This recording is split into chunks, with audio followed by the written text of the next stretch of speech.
2 Kings 17. In the 12th year of Ahaz king of Judah, Hoshea, son of Elah, became king of Israel in Samaria, and he reigned 9 years. He did evil in the eyes of the Lord, but not like the kings of Israel who preceded him. Shalmaneser, king of Assyria, came up to attack Hoshea, who had been Shalmaneser's vassal and had paid him tribute. But the king of Assyria discovered that Hoshea was a traitor, for he had sent envoys to So, king of Egypt, and he no longer paid tribute to the king of Assyria, as he had done year by year.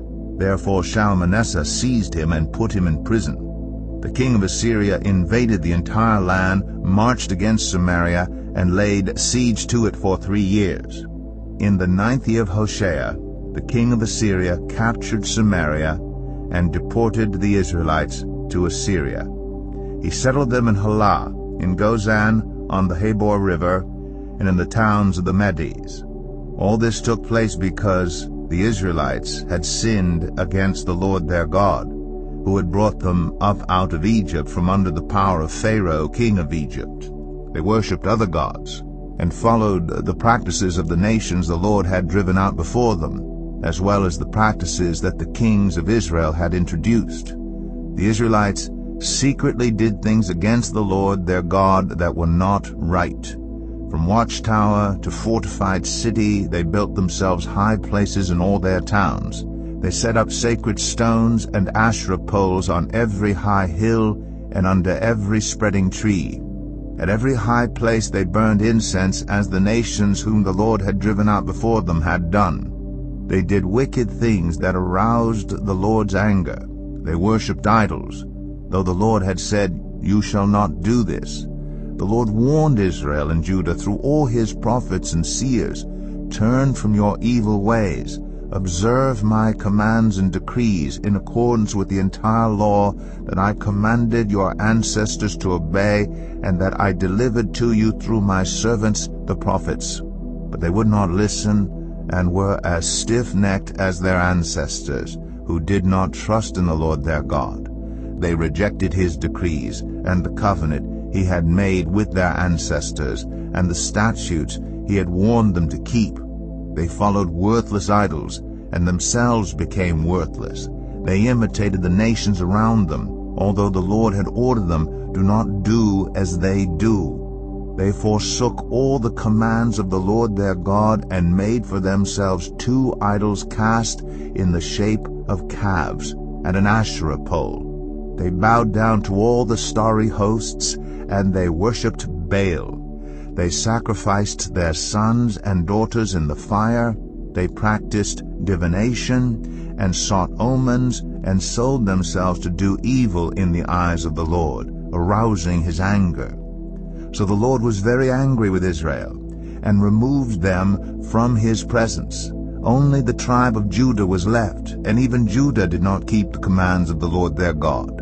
They followed the practices Israel had introduced. Therefore the Lord rejected all the people of Israel. He afflicted them and gave them into the hands of plunderers until he thrust them from his presence. When he tore Israel away from the house of David, they made Jeroboam son of Nebat their king. Jeroboam enticed Israel away from following the Lord and caused them to commit a great sin. The Israelites persisted in all the sins of Jeroboam and did not turn away from them until the Lord removed them from his presence, as he had warned through all his servants the prophets.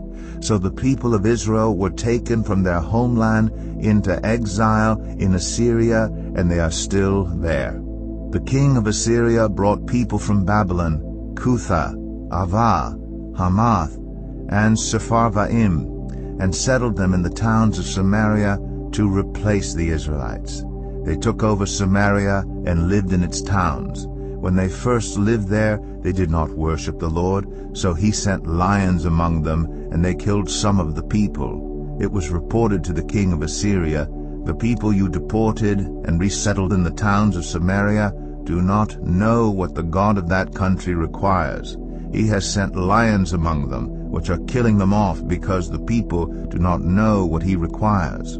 Then the king of Assyria gave this order, Have one of the priests you took captive from Samaria go back to live there and teach the people what the God of the land requires."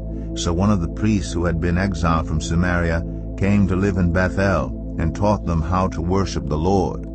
Nevertheless, each national group made its own gods in the several towns where they settled, and set them up in the shrines the people of Samaria had made at the high places. The people from Babylon made Succoth-Benoth, those from Cuthah made Nergal, and those from Hamath made Ashima. The Avites made Nibhaz and Tartak, and the Sepharvites burned their children in the fire as sacrifices to Adramelech and Anamelech, the gods of Sepharvaim. They worshipped the Lord, but they also appointed all sorts of their own people to officiate for them as priests in the shrines at the high places. They worshipped the Lord, but they also served their own gods in accordance with the customs of the nations from which they had been brought. To this day they persisted in their former practices. They neither worshipped the Lord nor adhered to the decrees and regulations, the laws and commands that the Lord gave the descendants of Jacob, whom he named Israel. When the Lord made a covenant with the Israelites, he commanded them, "Do not worship any other gods or bow down to them, serve them or sacrifice to them. But the Lord, who brought you up out of Egypt with mighty power and outstretched arm, is the one you must worship. To him you shall bow down, and to him offer sacrifices. You must always be careful to keep the decrees and regulations, the laws and commands he wrote for you.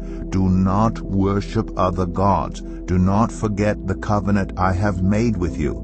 And do not worship other gods. Rather, worship the Lord your God. It is he who will deliver you from the hand of all your enemies." They would not listen, however, but persisted in their former practices. Even while these people were worshiping the Lord, they were serving their idols. To this day, their children and grandchildren continue to do as their ancestors did.